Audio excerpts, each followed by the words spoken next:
So first video में हम discussion कर रहे थे आईलेट के डेवलपमेंट के हवाले से। ठीक है। सो अब हम डेवलपमेंट की बात करें आईलेट की। सो यहाँ मैंने आपको बताया था कि आईलेट की कनेक्टिव टिश्यू जो है वो मेसेनकाइमा से राइज है। अब यहाँ पे देखिए अर्बिकुलर सर्कुलाई मसल जो है वो मेसेनकाइमा से राइज है, लेकिन second pharyngeal arches which invade eyelid and supply by seven clean nerve. ये हमें पता है कि अर्बिकुलर सर्कुलाई जो है ये आपके आईलिड की मसल है जो आईलिड को क्लोज करने में हेल्प कर देता है। सेवन नर्व का सप्लाई है उसको। और ये राइज कहाँ से है, तो सेकंड फेरेंजियल आर्चेस। स्टार्ट में फर्स्ट वीडियो में मैंने आपको बताया था कि फेरेंजियल आर्चेस क्या है, और सेकंड फेरेंजियल आर्चेस ने हमारा अर्बिकुलर सर्कुलाई मसल जो है उसको डेवलप किया हुआ है। इसी तरह से अगर हम सिलरी ग्लैंड वो है जो आपकी लेशेस के साथ एसोसिएटेड है, मोल एंड जिस ग्लैंड है। तो ये कैसे डेवलप हो चुका है, ये भी grow from the ciliary follicle, जो हेयर फॉलिकल है उससे ये दो चीजें जो है डेवलप हो चुकी है। अब मोबोमिन ग्लैंड या टार्सल ग्लैंड की बात करें तो is a column of ectodermal cell from the lid margin. अब देखिए ये क्या है, ये एक्टोडर्मल सेल की ओरिजिन है, कि मोबोमिन ग्लैंड भी एक्टोडर्मल ओरिजिन की है। अब हम लेक्रिमल ग्लैंड की बात करें तो लेक्रिमल ग्लैंड भी एक एक्टोडर्मल बड है जो ग्रो कर रहे सेपरेट फ्रॉम अपर कॉर्निक्स। देखिए जहाँ पे मौजूद है वहां की तरफ ग्रोथ कर रहे हैं कंजक्टिवा, और रीच हो रहे अपनी जो लेक्रिमल फोसा है उसकी तरफ। ठीक है। फिर लेटर ऑन उसमें से कुछ सेक्रेटरी यूनिट और मल्टीपल डक्ट्स जो है वो बन रहे हैं। ठीक है। और जब आपस में फिर एलपीएस डेवलप हो रही तो एलपीएस इस ग्लैंड को डिवाइड करते हैं orbital in palpebral part, because LPS जो है वो उस लेक्रिमल ग्लैंड जो है उसको टू पार्ट में सेपरेट करने की कोशिश कर रहा है। ठीक है। तो लेक्रिमल ग्लैंड भी अगर हम बात करें तो वो भी एक्टोडर्मल ओरिजिन की है, और एलपीएस का भी आपको पता चले कि वो मेसोडर्मल का है। ऑर्बिकुलर सर्कुलाई जो है वो भी mesenchyma of the second pharyngeal arch उससे डेवलप हो चुका है। और यहाँ पे बात हो रही है कि टीयर जो है produce 3 month after birth. By birth जो है बच्चे के टीयर प्रोडक्शन नहीं है, आफ्टर 3 मंथ जो है उसकी टीयर प्रोडक्शन स्टार्ट हो रही है।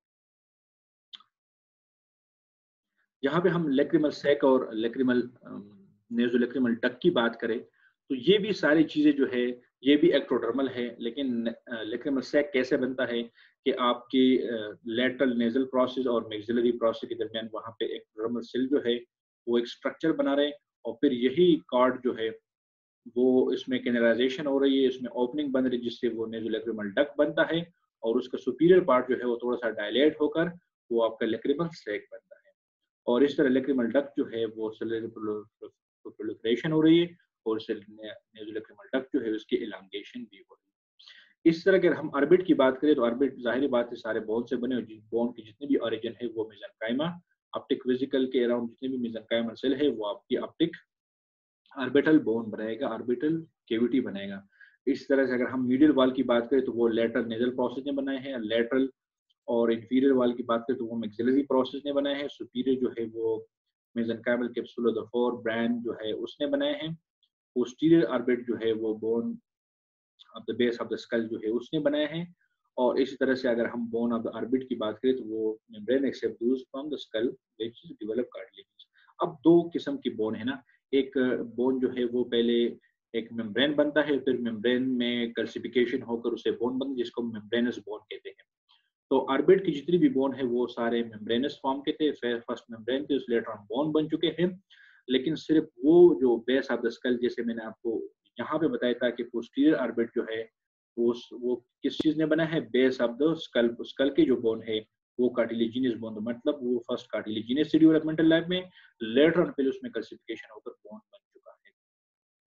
इसी तरह से आप देख सकते हैं कि at the 6 month of gestation जो है इंटीरियर हाफ आई बाल प्रोजेक्ट बियॉन्ड ऑर्बिटल मार्जिन। इसका मतलब है कि 6 मंथ ऑफ gestation में आई बाल जो है उसकी काफी इतनी साइज हो चुकी है कि वो आपके ऑर्बिटल मार्जिन से बाहर की तरफ आ चुकी है और हमें नजर आ रही है ऑर्बिट के मार्जिन। यहाँ तक हम डिस्कस करें सारे डिफरेंट स्ट्रक्चर कि कौन कौन सी स्ट्रक्चर किस पार्ट से अराइज है, लास्ट में मैं इसको समराइज भी करूंगा। लेकिन अब मैं आपको बताऊंगा कि इस कंजेनिटल कोई एबनॉर्मलिटी है जो आपकी एम्ब्रियोलॉजी के साथ बहुत ज्यादा एसोसिएटेड है। मैं चाहता हूँ कि कुछ ब्रीफली शॉर्टली डिस्कशन उस पर भी करूंगा। देखिए कोलोबोमा मैंने आपको ऑलरेडी बताया था कि कोलोबोमा क्या है, कि जब आपकी कोराइडल फिशर जो है आपस में क्लोज नहीं होता तो वहां पे कोलोबोमा बनेगा। पेपिलरी मेम्ब्रेन जो है में persist instead of being resolve. मैंने आपको पहले बताया था कि अक्सर पेपिलरी मेम्ब्रेन जो है वो परसिस्ट कर देता है, वो उसमें रिजॉर्प्शन नहीं होता, तो वो भी कंडीशन डेवलप करेगा। आगे मैं उसकी कुछ पिक्चर भी आपको बताऊंगा कि इसको परसिस्टेंट पिपिलरी मेम्ब्रेन भी कहते हैं। कंजेनिटल कैटरेक्ट जो है देखिए, कोई इसकी जेनेटिकल रीजन भी हो सकता है, या मीजल वगैरह रूबेला इन्फेक्शन जो है, स्पेशली अगर वो 4 से 7 वीक आपके स्टेशन में अगर कोई इन्फेक्शन आ जाए, स्पेशली फर्स्ट ट्राइमेस्टर में। आप सारे डेट वगैरह आप देख चुके ना, तो वहाँ पे हम बात कर रहे थे कि ये इस वक्त में इसकी डेवलपमेंट हो रही है। अगर ड्यूरिंग डेवलपमेंटल स्टेज आप जो यहाँ पे लिंस बन रही है, उसी स्टेज में अगर मदर को कोई इन्फेक्शन हो जो डायरेक्टली बेबी को इन्फेक्ट कर सकता है, तो कंजेनिटल कैटरेक्ट की चांसेस बहुत ज्यादा है। अक्सर जब हम कंजेनिटल कैटरेक्ट की केसेस को डील कर देते हैं, हम टॉर्च इन्फेक्शन को एक्सक्लूड कर देते हैं, जिसमें टॉक्सोप्लाज्मोसिस, रूबेला, साइटोमेगाली वगैरह सारी चीजें शामिल हैं। लेकिन अगर वो फर्स्ट सेमेस्टर से निकल चुका है, जिसमें बेबी की लेंस की ग्रोथ हो चुकी है, तो थर्ड और सेकंड ट्राइमेस्टर में फिर चांसेस नहीं है congenital cataract development. Highlight artery जो है, वो मैंने आपको पहले बताया था कि वो इसकी रिग्रेशन हो रही है, वो खत्म हो रही है, बट सम टाइम एंड कुछ इंडिविजुअल में वो परसिस्ट कर रहे एज अ कॉर्ड और सिस्ट, उसमें सिस्ट बनता है विट्रस में, या कॉर्ड लाइक स्ट्रक्चर जो है वो रेमिनेंट उसका रह जाते हैं, वो भी विजन को डिस्टर्ब कर देते हैं और विट्रस की क्लियरिटी को भी इफेक्ट कर देता है। अच्छा, सम टाइम जो है आई जो है वो प्रॉपर ग्रोथ ना करता है, उसकी आई बाल की ग्रोथ जो है वो छोटा सा होता है। इंट्रा यूट्राइन इन्फेक्शन अगर है, अगर कोई ड्यूरिंग प्रेगनेंसी जो है मदर की अगर कोई इन्फेक्शन हो गई, तो उनकी वजह से, जिसको हम कहते हैं इंट्रायूट्राइन इन्फेक्शन की वजह से, समटाइम आई बाल जो है वो प्रॉपर ग्रो ना करे, आई बाल की साइज जो है वो स्मॉल रहता है एज कम्पेयर टू नॉर्मल, तो फिर उसका नाम है microphthalmia. Micro mean small, eye ophthalmia mean eye small eye. ठीक है। अब यहाँ पे देख देंगे, दिस इज कोलोबोमा, देखिए आयरस जो है, आयरस की ये पार्ट मिसिंग है, बिकॉज ये कोरल फिशर जो है आपस में कंप्लीटली ब्लॉक नहीं हो चुका, वो फ्यूज नहीं हो चुका। अब यहाँ पे ये look like congenital cataract, but ये कैटरेक्ट नहीं, ये विट्रस है। अब इसका नाम है पीएचवी, परसिस्टेंट हाइपरप्लास्टिक प्राइमरी विट्रस।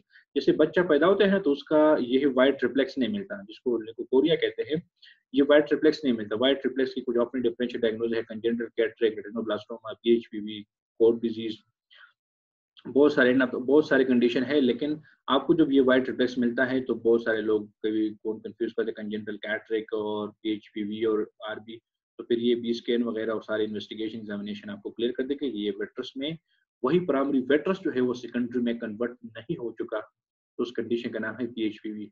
और ये देखिए, यही वो परसिस्टेंट प्यूपिलरी मेम्ब्रेन, ये मेम्ब्रेन जो है ये इसका रिजॉर्प्शन होना था, इसका खत्म होना था, और ये क्लियर प्यूपल होना था, लेकिन अब ये परसिस्ट हो चुका है।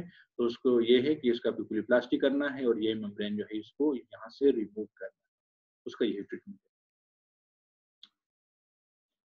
इस तरह के इन ऑप्थेल्मस कभी कभार आई जो है वो कंजेनिटली एब्सेंस भी होता है, कि बिल्कुल कोई डेवलपमेंट जो ऑप्टिक फिजिकल वगैरह जो है उसका कोई डेवलपमेंट नहीं हो चुका। कंजेनिटली वीक मीन सम टाइम के जिसमें बिल्कुल एब्सेंस बाय बर्थ जो है लेंस जो है वो एब्सेंट होता है। इन एरिडियम जिसमें कंजेनिटली आइरिस जो है, अब देखिए ये डिफरेंट कंडीशन डिपेंड करते हैं कि कौन सी पार्ट सही तरीके से डेवलप नहीं हुआ, तो उसी ही के अकॉर्डिंग जो है आपकी एब्नॉर्मलिटीज आ सकता है। साइक्लोपिया मीन सिंगल आई, अक्सर आपने कुछ कंडीशन देखी जिसमें बच्चे की सिर्फ एक ही आई हो सेंटर में, ठीक है, या सिन ऑप्थेल्मिया के दोनों आई जो है वो एक दूसरे के साथ फ्यूज है, ठीक है। तो ये सिन ऑप्थेल्मिया स्पेशली आपको क्रीनियल डिफेक्ट जो है उसमें आपको मिलेगा, और जिसमें आपको सेरेब्रल हेमिस्फीयर पाल्सीज वगैरह और बहुत सारे और भी वजूहात आपको मिल सकते हैं। इसके अलावा जो है ब्लू स्क्लीरा है, कि स्क्लीरा जो है बहुत थिन है, जिसमें आपके कोराइड पिगमेंट सारे नजर आए, तो ब्लू स्क्लीरा के भी बहुत ज़्यादा कॉजेज हैं। अगर हाई मायोप है, कंजेनिटल ग्लाकोमा है, या एक और कंडीशन है ऑस्टियोजेनेसिस इम्परफेक्टा, जिसमें बच्चा जो है उसकी स्केलेटल सिस्टम भी सही तरीके से डेवलप नहीं है, और उसमें स्क्लीरा भी आपको ब्लू नजर आ रहा है।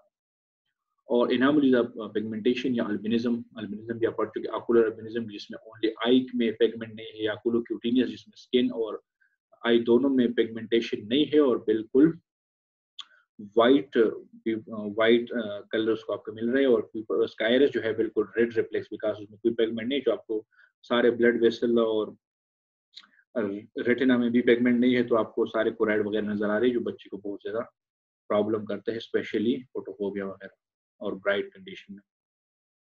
अब यहाँ पे ये टेबल है, आपको याद करना चाहिए, ये अब मैंने यहाँ पे सारे चीजें जो है यहाँ पे मैंने मेंशन किया हुआ है, कि लेंस जो है वो आपके सरफेस एक्टोड्रम से, न्यूरोरेटिना जो है वो आपके ऑप्टिक कप न्यूरोएक्टोड्रम से, वेट्रस जो है वो मेसोड्रम और मेसेनकाइमा से, कोराइड मेसोड्रम से, सिलरी बॉडी मेसोड्रम से, सिलरी मसल जो है वो मेसेनकाइमा वगैरह, आइरस के जो है आयरस की स्पेशली उसकी बात कर रहे हैं, स्ट्रोमा की और कनेक्टिव टिश्यू की वो मेसेनकाइमा से है।